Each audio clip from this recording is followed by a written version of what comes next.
అంటేనా ఎన్టీఆర్ గారి అభిమానులు ఎన్నో సంవత్సరాలు పెట్టి వేచి చూస్తున్నది. భారతరత్నకు బదులుగా ఏదో నందమూరి తారక రామారావు దీనికి అర్హులు కాదా అని చెప్పి కొంతమంది ప్రశ్నిస్తున్నారు. బాలయ్యకు పద్మభూషణం ఇచ్చింది అందుకేనా అని.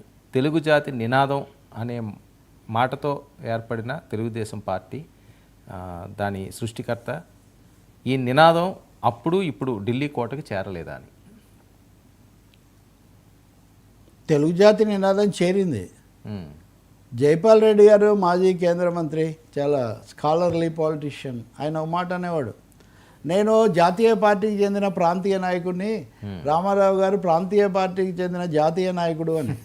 ఎందుకంటే రామారావు గారు ప్రాంతీయ పార్టీ పెట్టిన మరుక్షణం ఆయన ఒక 2 ఏళ్లలోనే జాతీయ స్థాయిలో 83లోనే ఏడాదిలోనే దేశంలోని అన్ని పార్టీలను పిలిచి విజయవాడలో ఇబ్రహీంపట్నం కొండ మీద గెస్ట్ అప్పుడే కట్టారు, దాంట్లో పెట్టారు శిఖరాగ్ర సమావేశం దేశమంతా. 83లో నాకు బాగా గుర్తుంది, 84 83లో. సో అందరు వచ్చారు, కాశ్మీర్ నుంచి కన్యాకుమారి వరకు. ఎంజీఆర్ కూడా వచ్చాడు. ఎంజీ రామచంద్రన్ సాధారణంగా ఇలాంటి వాటికి రారు, కానీ ఆ రోజు ఆయన కూడా వచ్చారు. కాబట్టి రామారావు గారి నినాదం ఢిల్లీకి చేరింది, అందులో సందేహం ఏం లేదు. ఇక బిరుదు రామారావు గారికి చేరిందా లేదా ఇది ప్రశ్న. భారతరత్న కాదు సార్. నేను నిన్న కూడా చెప్పాను, రామారావు గారికి పద్మశ్రీతో ఆపేయడానికి బాలకృష్ణకు పద్మభూషణ్ రావడానికి రెండింటికి రాజకీయమే కారణమవుతుందని. నాగేశ్వరరావు రామారావు 2 కళ్ళు అనుకుంటే, నాగేశ్వరరావు మోరార్లెస్ కొంచెం కాంగ్రెస్కు దగ్గరగా ఉండేవాడు. ఆయన చెన్నారెడ్డి, బ్రహ్మానందరెడ్డి అందరికీ స్నేహితుడు కూడా. ఆయన ప్రతిభ గురించి ఇప్పుడు ప్రశ్న ఏం లేదు. నాగేశ్వరరావుకి ఇచ్చారు దాదాసాహెబ్ ఫాల్కే, తెలుగు వాళ్ళు సంతోషించారు. రామారావు గారినేమో పద్మశ్రీ దగ్గరే ఆపేశారు. సార్ నటనలో రామారావు గారితో ఏమాత్రం పోల్చడానికి లేని ఎంజి రామచంద్రన్ కూడా అఖిల భారత అవార్డులు ఇచ్చారు సార్. రిక్షారాముడు ఏదో సినిమా కోసం, రిక్షారాముడు అనే సినిమా కోసం ఆయనకు మిస్టర్ భరత్ అవార్డు ఇచ్చారు. అప్పుడు అది జాతీయ ఉత్తమ నటుడి అవార్డు ఆ పేరుతో ఉండేది. ఎందుకంటే అక్కడ ఎన్నికలు ఏవో జరుగుతాయి పొత్తులని. ఇది జరగకూడదు. ఇంకా రెండో విషయం, తెలుగుదేశం అంతర్గత పరిణామాల్లో కూడా రామారావు గారికి అడగాల వద్దా అని చాలా సంకోచంలో తెలుగుదేశం పార్టీ చాలా కాలం ఉంది. విగ్రహం కూడా పెట్టలేదు, మొన్న పెట్టారు. ఈ మధ్య రామారావు గారి విగ్రహం పురంధేశ్వరి వీళ్ళంతా ఆవిష్కరించారు.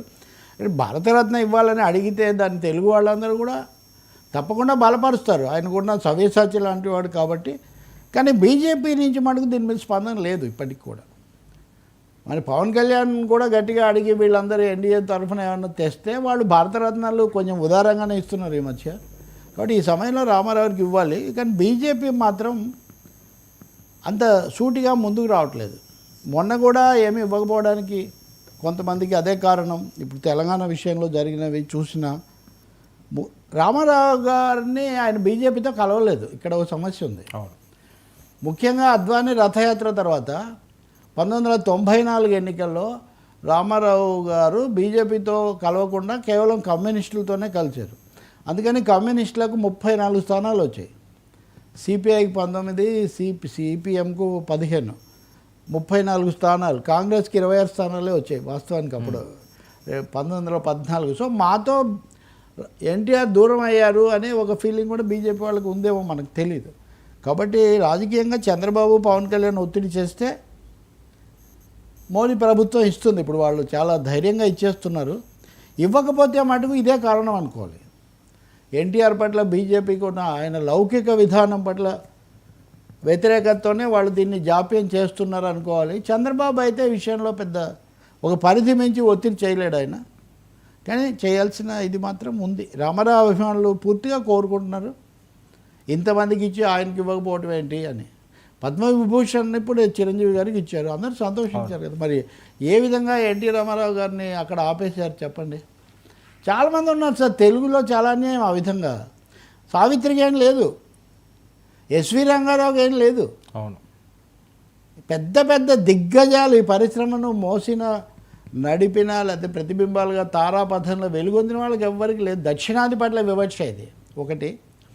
దక్షిణాదిలో మళ్ళీ ఉపవివక్ష అదనంగా. తమిళనాడు కొంచెం మేనేజ్ చేసుకుంటుంది, తెలుగు వాళ్ళకి అంత ఆసక్తి లేకపోయింది. ఇప్పుడు రామారావుకి భారతరత్న ఇస్తే ఇవన్నీ కూడా కొంచెం మాఫీ అయిపోతాయి. మోదీ మరి ఆ మాత్రం ఇది చూపిస్తారేమో. మనం ఇది సరైన సమయం మొత్తానికి. అలాగే బాలయ్య బాబు కూడా రేపు పద్మభూషణ్